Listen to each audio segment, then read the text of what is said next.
Olá, gente querida! Hoje é domingo, dia 4 de junho. Nós estamos celebrando a solenidade da Santíssima Trindade. E eu quero convidá-la, para nós refletirmos um pouco e rezarmos esse mistério tão profundo da nossa fé. O texto do Evangelho de hoje é de João, capítulo 3, versículos 16 a 18. Deus amou tanto o mundo, que deu o seu Filho unigênito, para que não morra todo o que nele crer, mas tenha a vida eterna.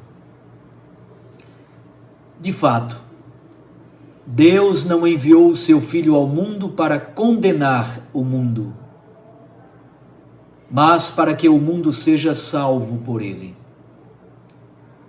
Quem nele crê não é condenado, mas quem não crê já está condenado, porque não acreditou no nome do Filho unigênito.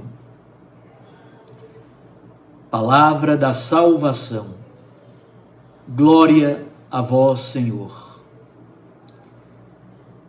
Minhas irmãs e meus irmãos, nós celebramos hoje a solenidade da Santíssima Trindade, Pai, Filho e Espírito Santo. Três pessoas, uma única natureza. Aliás, nós saboreamos nestes dias alguns elementos desse mistério trinitário. Domingo passado, por exemplo, celebramos a solenidade de Pentecostes. Hoje, a solenidade da Santíssima Trindade. Na próxima quinta-feira, a solenidade de Corpus Christi. No dia 16 de junho, a solenidade do Sagrado Coração de Jesus. São 4 momentos celebrativos muito importantes, nos quais nós sistematizamos no nível da fé e no nível do culto a nossa fé trinitária. Não há gesto mais simples e tão nobre quanto fazer o sinal da cruz. Na nossa igreja, tudo o que fazemos, começamos sempre em nome do Pai e do Filho e do Espírito Santo. Começamos todas as atividades em nome da Trindade Santíssima. A reflexão teológica sobre o mistério trinitário parte de bases bíblicas muito sólidas, mas evolui na sua sistematização e no seu diálogo com as culturas.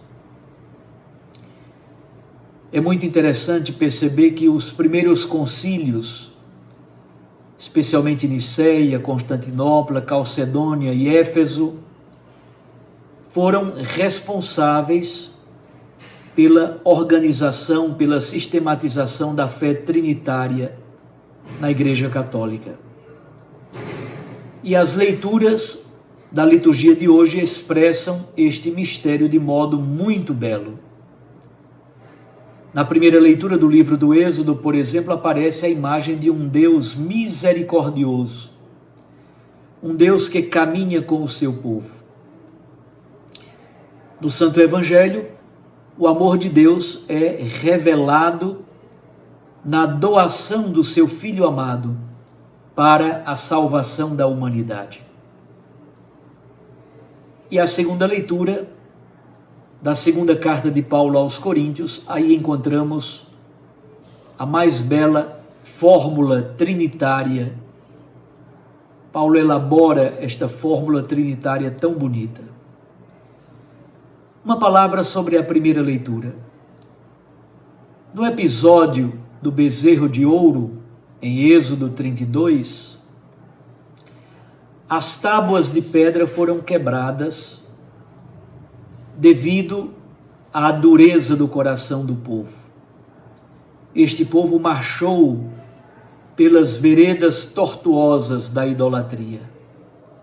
Estabeleceu um bezerro de ouro para ser adorado. A aliança foi rompida e por isso necessitava de renovação. O povo então precisa de arrependimento e de perdão. Haverá um Deus capaz de perdoar a arrogância deste povo?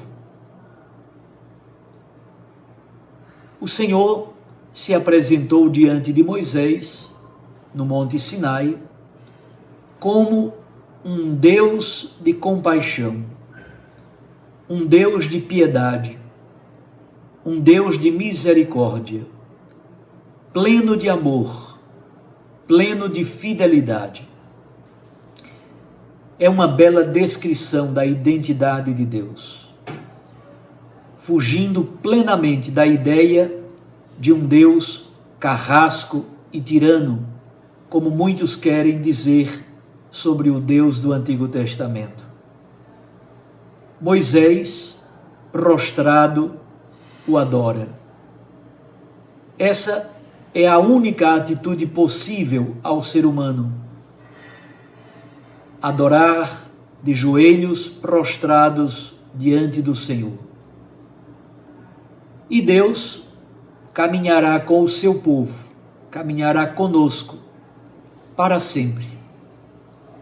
Como é belo esse texto. Somos propriedade particular de Deus. Embora limitados, frágeis e pecadores.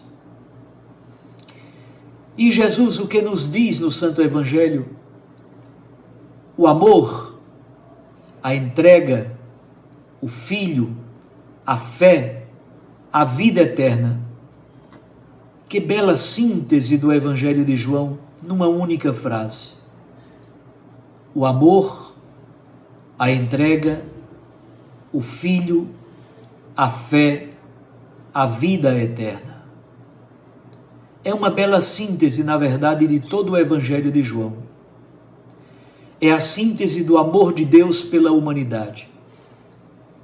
O amor do Pai se expressa, sobretudo, na entrega do seu Filho unigênito, que se revela pleno de amor em vista da salvação do ser humano.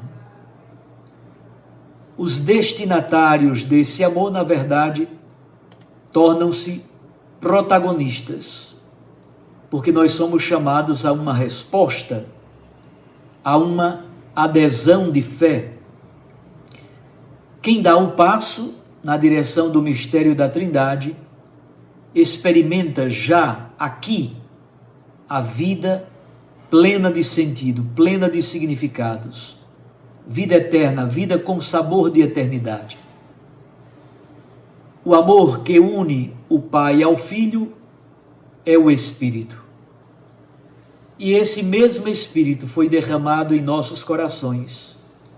É Paráclito, advogado, consolador e defensor. É Espírito da verdade. Ele faz memória de tudo, ensina tudo. É por isso que a incredulidade é o pecado maior.